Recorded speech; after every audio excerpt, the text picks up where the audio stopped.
growing up in Philadelphia City. I seen two sides. And if it was three, I didn't pay attention to it. The two sides was the lamb or the wolf. The wolf, they stood out. The lamb always was on the run. I seen how the wolf had the respect, and I seen how the wolf can have the things he wanted. I seen how the wolf was treated. And so I chose to be the wolf. It made people fear me as I walked down the street or in the classroom. So I really became very, very intoxicated because I knew I had that power. My childhood in Philadelphia was basically, grew up in a big family, but I had to go outside and they couldn't watch me 24/7, 7 days a week, obviously. The streets was basically my parents. Sometimes I didn't come home till the next morning. It became not really a struggle, it became I'm with the streets, and then I come in when I need some rest. So the house became sort of like a Salvation Army to me. You want the new sneaks, you want the money in your pocket, you want the gold, the chain, the car. Your mother don't have these things, your father don't have these things. So after a while, bad wins over good. It takes a very, very strong individual not to be corrupt in any of those things as time moves on. Myself and other people who went that road and experienced that world, and some got a second birth of life, and some is in the dirt. I got stabbed by a boyfriend of my sister. He had smacked her, did something to her. She came and got me and said that her boyfriend had beat her up. We went around the corner. Boyfriend was sitting there. I jacked him up pretty good. The next day, I was playing street football. And he came up and back at me and he stabbed me with a steak knife. I was too high for marijuana at the time to even realize, but I know I got stabbed because I just felt a warm sensation, you know, coming down my jacket, and it was just all bloody. Underneath was a t-shirt. It was red, like somebody threw ketchup on the front of it. I got stabbed near my heart, which is up around here, and stayed in the hospital for like 2 months. After that, it was just basically all downhill as far as the way I looked at life. Like, I really didn't care. Like, I'll do something to somebody the next day and I'll walk in front of them the next day like it never happened. I have very, very low value on my own life. It was two graveyards. There's one in the dirt and there's one in the penitentiary. And that's where I experienced one of those. And that was the penitentiary at 17 to 24. Prison have a face of its own. Everybody's watching everybody. Everybody's watching the strong become prey. You always got to be on your game like a fighter in the ring. Your walk can get you in a fight. You staring at somebody too long can get you in a fight. It could be a phone. A lot of phone calls, a lot of stabbings happen because I'm on the phone, I'm not getting off in 10 minutes, maybe I'm taking 11 minutes. Now I'm on his time, he got 9 minutes. I've seen deaths. I've seen people get stabbed to death. I see people get hit with locks in the sock, padlocks, and get hit. The sock is doubled, so I won't go through the sock after a couple of hits. The sock is bloody, red bloody from the chunks and the dents it's putting in somebody's head. You're talking about a padlock in a sweat sock, doubled.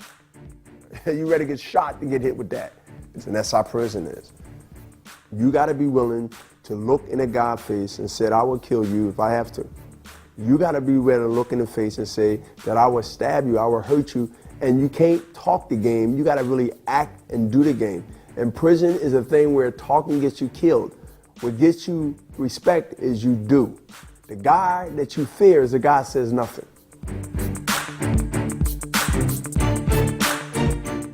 They have boxing in prison. They have boxing in prison. That there brought me back to something that I neglected early on in my adolescence where I stopped boxing. I got bored. I got trophies everywhere. I want money. I see people in the neighborhood. So that became bored to me. But I still had the reputation. But when I go to prison, not knowing the first 8, 9 months, I ran wild through the prison, like everybody else. You got to build reputation. You got to build respect. So, you know, you holding your own. But when the gym is presented and they got boxing tournaments amongst D block versus E block, A block versus B block. In some cases, you get good status to go to other prisons, shackled in a bus to another prison 3 or 4 miles down the road. We're having these state tournaments. And they got the headgear on and off, and they got announcer. And they got the national anthem being sang by the inmate. And they got a yard where we in the summertime. And you got a guy, an inmate, that's acting like he's Howard Cosell. It became another way for people to know, wow, that guy, he can write. And this thing became sort of like a full circle with me. Because in the streets, people knew me, and they knew what I did. Now, half of that followed me, or who that, but then when I actually start physically, they start watching me, and I'm running the yard, and I'm training, I'm getting ready for sparring matches and then fighting other prisons, it brought me the same respect that I had in the street. So I had killers. I had robbers. I had everybody that was in there for whatever they was in there for, whether they said they didn't do it or not. They weren't my judge. But they knew that Bernard Hopkins, yo, we got a guy that can fight on D block.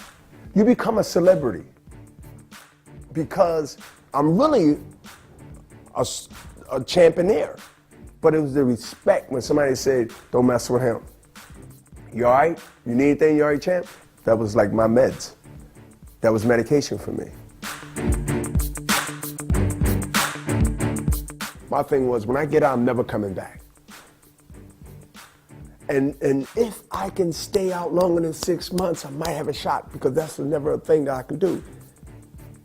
And turning professional and then losing my first fight, as you look at the archives, with Clinton Mitchell in May of 1988. Never forget it. It was like going back to prison. And them 15 months of inactive, if you look at 89, 1989, you look at 1990, I ain't do nothing in the ring. Every now and then they look at my record and say, what happened in 89? You lost in 88, 4-rounder, $100 a round. Here's my friends got $40,000 in a brand new Mercedes. And I just fought for my life. I thought that 4-rounder was like my life for $400. What side would you be on? Either I'm gonna be here, which was the right choice, or in the penitentiary or in the graveyard. But if something clicked, if something happened prior to coming out, and prior to being there, done that made me say, I'm gonna stick it out. And I went into boxing with that attitude in one of my next 23 fights. Early in my career, I was executing guys very quickly. But the execution name is something that I really stuck with, because knowing that I'm going up against people that I'm going to execute, you got to think about who would name themselves the executioner with the right mind. And then second, if he a beast like he says he is, then let me see footage. And then they see all these things, and then they got to prepare for the executioner. That not only you got to fight this guy that's perceived to be crazy, but you got to do it in grand fashion. That's too much pressure on any guy. I wouldn't want to fight me, because I know it wouldn't be a good outcome for both.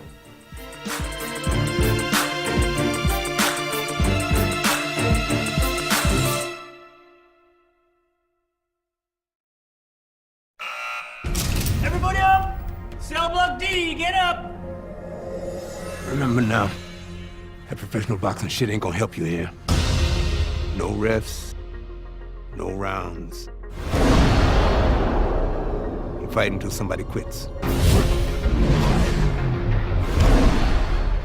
I'm ready to fight right now. He just had a fight, he ain't had time to rest. Care, Ace. I'm sorry the way things worked out for you. He chews fighters up and he spits them out. You don't know who you're with. You take the fight to that, and he won't know what hit him. I got a feeling it's not going to be your night. We're not winning any decisions tonight. McQueen, listen. We came to have a little talk. I lost my youth. I lost my career. I lost my dream.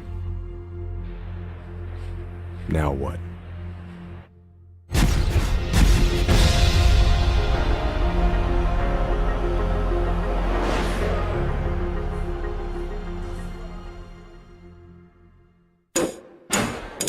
PlayStation